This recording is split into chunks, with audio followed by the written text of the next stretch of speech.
Good day and welcome to this first segment of this week's A Week at the Plot. I came down to do a few jobs which I'll talk about in a moment, and then as I got to my plot and came across this path here, I noticed that some of the brassicas, the spring cabbage that I put in yesterday, had been pecked by pigeons. Stupid me. I did mention when I put these in yesterday that I would need to put EnviroMesh on because we saw some aphids and of course there's going to be cabbage whites around very soon as well. But I hadn't expected to put protective measures in place for pigeon damage, because none of the other brassicas we've got growing have been damaged by pigeons. Again, maybe they don't like the Portuguese cabbage and the cross that we've got there, which is a Nero di Toscana Portuguese cabbage cross. Maybe they don't like those as much as general varieties of cabbage. Yeah, interesting. But frustrating as well. So that net tunnel is now down to stop pigeons pecking at the spring cabbage. One thing I have noticed that I'm rather pleased about though, so we come to the carrot bed, or this side, maybe you can just see there few carrots, well two, so a few carrots have germinated. Nothing else. I think we've got a few sunflowers germinating in that corner over there, but nothing in the other two rows here or the other two rows over here. So out of 6 rows we've got some germination in one at the moment. Hopefully there'll be more to come. And these lettuce are still settling in, which is fine. It's just beginning to spit now, so I'm going to pop into the shed. It's actually been rather a sunny day so far today. In fact, quite glorious sunshine.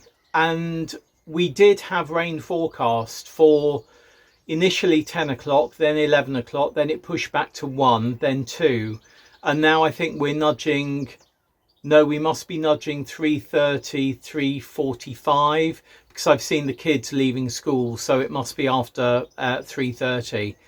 And it's beginning to spit, so we are going to get rain, which of course is going to be great for those lettuce and those carrots as well, and also for the brassicas that we put in yesterday. But the job that I wanted to do today was put a new notice on our notice board about burning, because you may remember we had a bonfire survey of tenants at this site over the past, well, we ran it for I think 10 days, that was about 3 weeks ago, and the results were discussed at the committee meeting last Monday and they were shared over the weekend. And basically we had, I think it was 39% wanted the status quo, which was being able to burn a controlled fire in a bin or a small fire on a plot at any time of the year. So that was 39%, so that was the status quo. But 61% voted for the months of burning to be limited to November to March, so sort of winter months if you like. And there was also a good number, about 30%, that wanted either a complete ban on burning across the site or a ban apart from our November bonfire social. So even though the highest proportion was for the status quo, we as a committee decided to reduce burning from now on, with immediate effect, in the months of April to October. So between April and October, bonfires won't be allowed, and they'll only be able to happen for animal husbandry, or if we have something that happens on the site that the committee believes that we do actually need a bonfire. So, you know, that's a good step. it's a step in the right direction, in my opinion. And of course, you know, hopefully that's good for 61%, and for the other 39%, it's most of them sort of don't burn in the summer months anyway. So I think it's a good outcome for the site. I did actually vote for a complete ban, other than our Bonfire Social. And I'm sort of, you know, the results are fair, I think, and the decision that the committee has made is fair, I believe. And it will be reviewed again in 2 years' time, and of course that, you know, it's very likely I won't be here then. So yeah, so I came down. We've put that messaging out on WhatsApp. We've put that on the Facebook group, our private Facebook group as well. And I've sent it out via email today, and I wanted to put a poster on the notice board. So that's the job that I wanted to do today. So I'm glad to have got that done.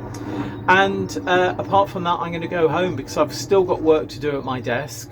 I do want to water the poly before I go, because of course the rain is going to help anything in the poly. And I can also see geese going over.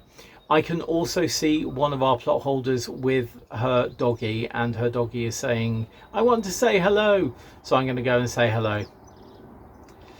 See you very soon. Not sure what we'll be doing, but I'll see you very soon. Bye.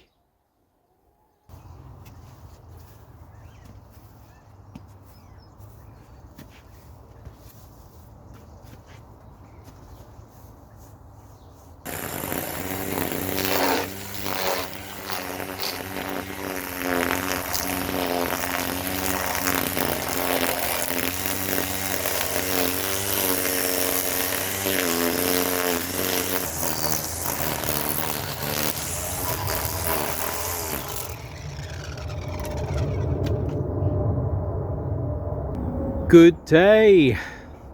That's 2 batteries worth of strimming done. Both batteries have now run out, and I've been able to do all of the main paths with a once over. I mean, it's taken me about an hour because of course what I ensure I do is get down with my fingers into the edges to make sure there's no frogs or hedgehogs or whatever. There were frogs, no hedgehogs. I've left that under the flowering brassica wild as well. I'm not going to disturb the bees, and in fact there's quite a few bee flies in here. Oh, those are honeybees from our beekeepers maybe. But yeah, I did notice before, is that one up there? No, that's a bee. There are quite a few bee flies, and you notice them because they've got a long proboscis, which is rather lovely. But I'm not sure, can you see the sort of yellow on the legs? Oh, they've just flown off.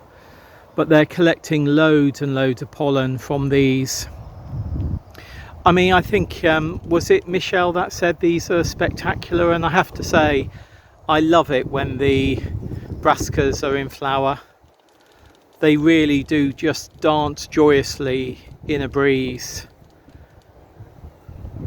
And this one in particular, I'm loving this year. And remember your safety goggles when you are strimming or doing any type of work like that. I mean, even putting bamboo frames up, you know, you can bang your eyes with a bamboo. It really is quite grey today, but still quite bright, and my sensitive eyes are being a bit sensitive to it, so I think I'm going to put my glasses back on.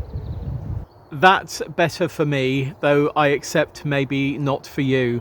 But I just want to sit here for a few minutes and just look at everything, because the Portuguese cabbage that overwintered, they're doing really well. They're really picking up now, which is great.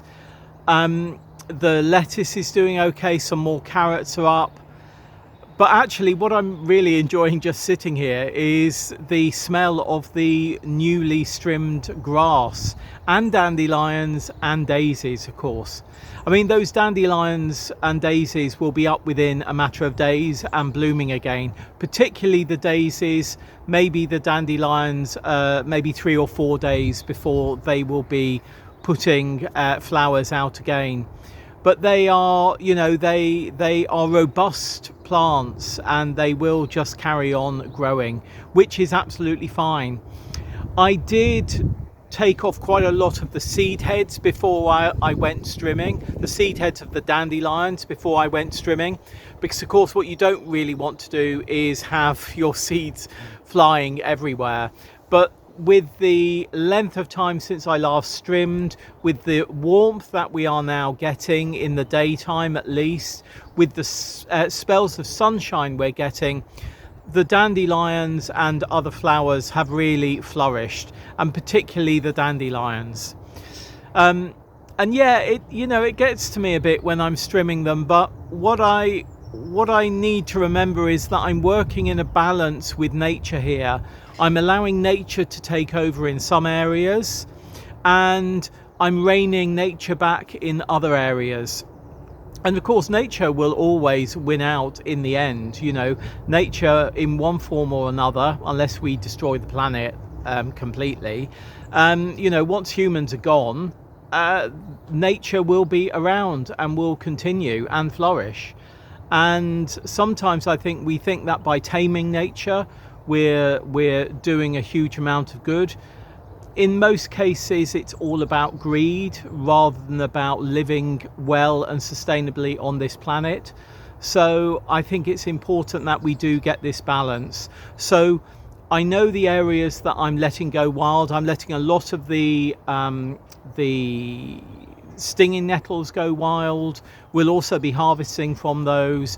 But then I'm cutting around the edges of the stinging nettles to make sure that they're not going too wild onto people's legs as they pass down the paths and things like that. You know, we need to be thoughtful of nature, thoughtful of other people, as well as being thoughtful of ourselves. If we just end up being thoughtful about ourselves, we become selfish, and that's not good for most people, actually, when people are selfish, because when they're selfish they get greedy. But anyway, I won't go into a political rant here. I'm just going to sit here now and take in what I've done today. Will I do some raking? Most probably, if I've got time. If not, I'll come back later. Oh, and I've been given, I've got lots of water here, but I've been given some bluebells, which is lovely. I think I'm going to put them in a pot. Right, there's a plane going over. I'm going to leave it there for today, and I will see you again very soon. Bye. Good day. Germination in our courgettes and cucumbers.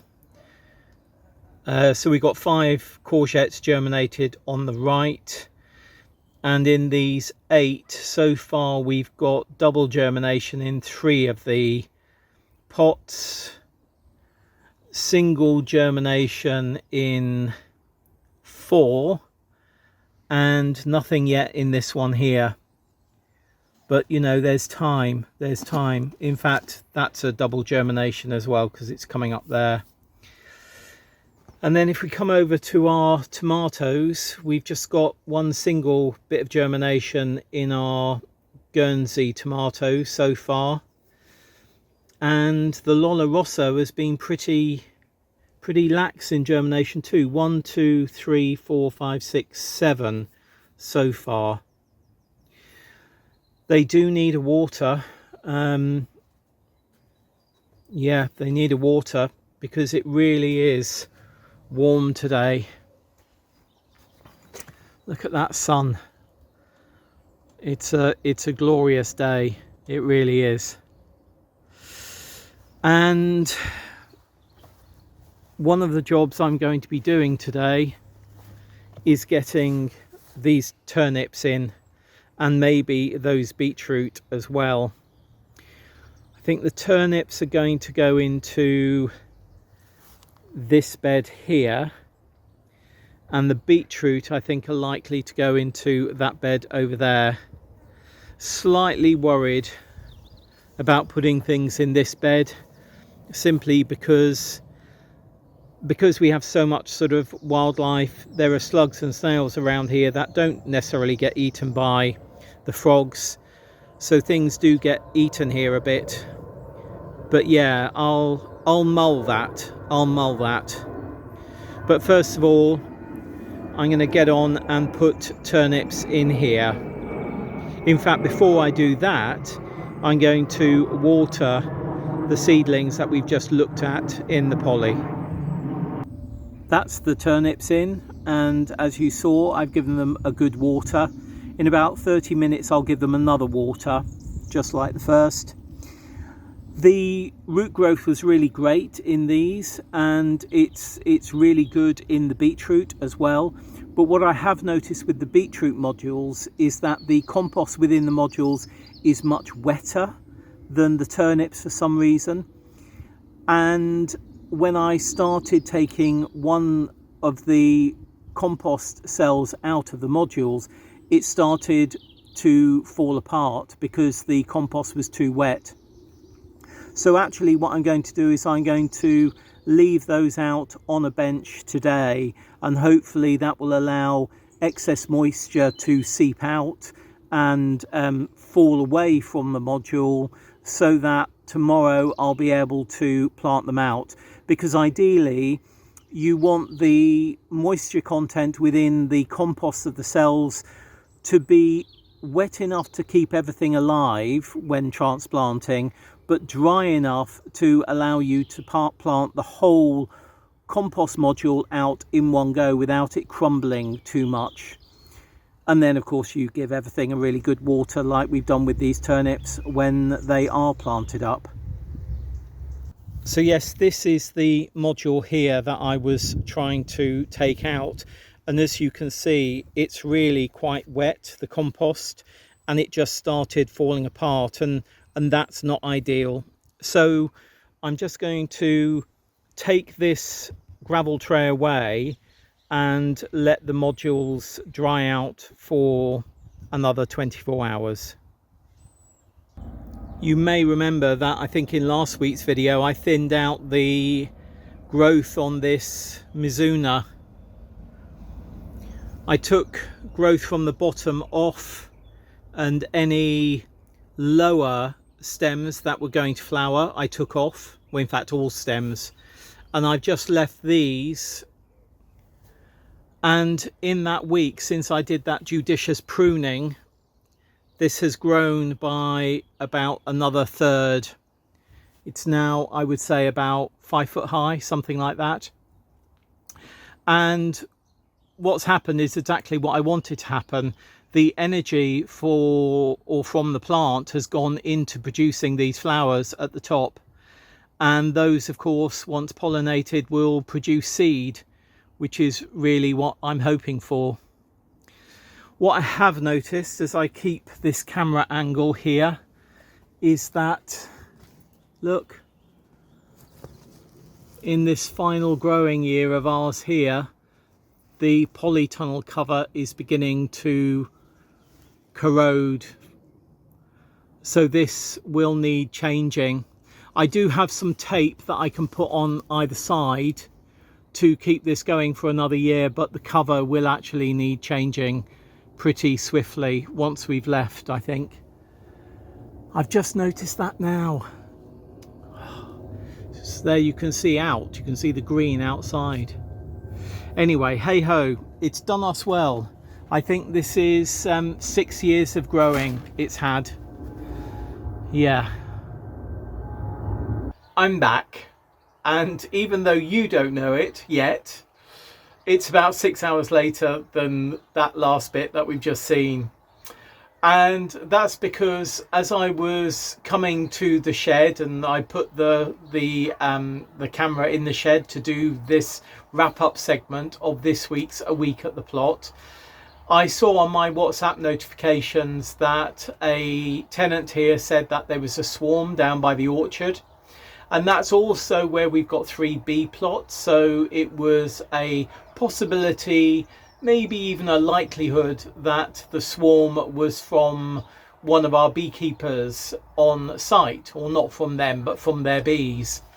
So I went down to have a look, and sure enough, it was a swarm that was still relatively antsy.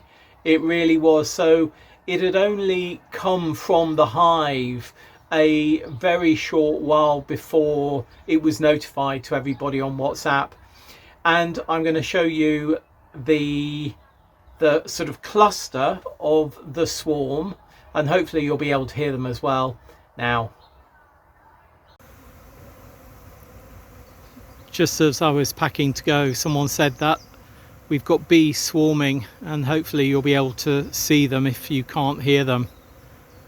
I'm not sure from which bee plot they've come, but certainly they are swarming.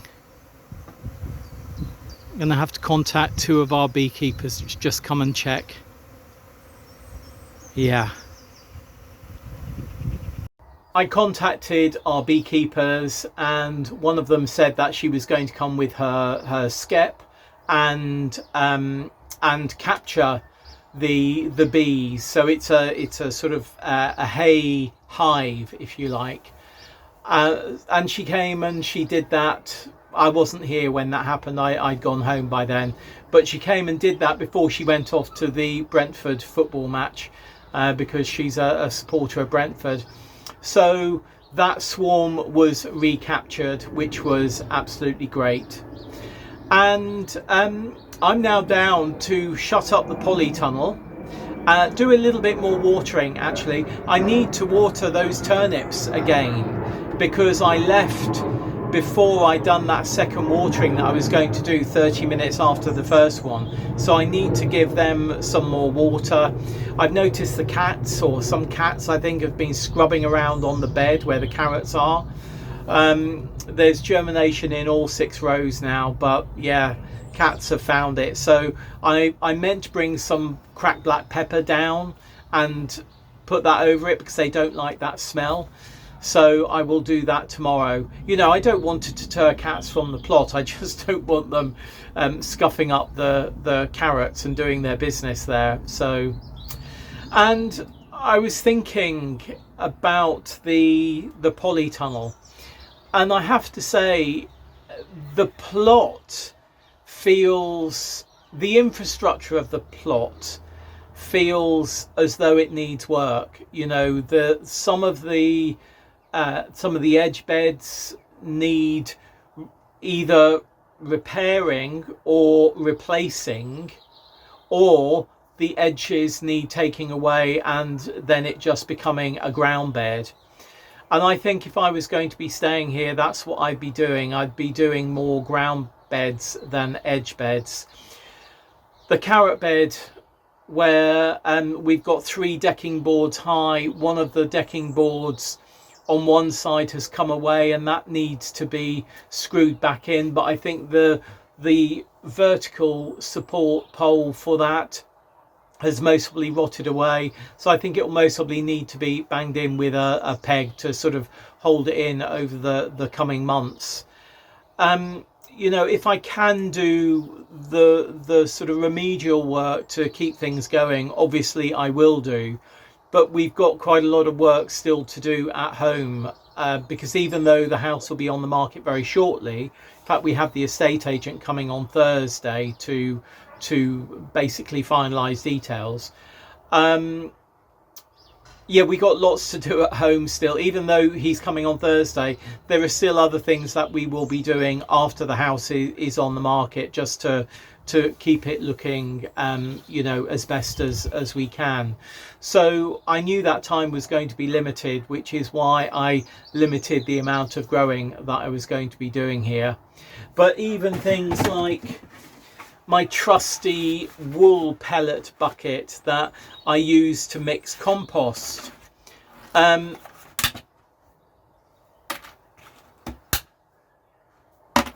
that's at the point that whenever I pick it up, that happens. So I'll pick those 2 bits up that have fallen on the floor, and this is going to go into our recycling bin at home. Yeah, it feels as though the plot needs a new owner to me, and of course it will have a new owner, and likely 2 new owners, unless somebody moves from their plot to our plot. I do think that this plot will be split back in 2, as it was when I got it. If you remember, I got the top plot and then put the poly in place.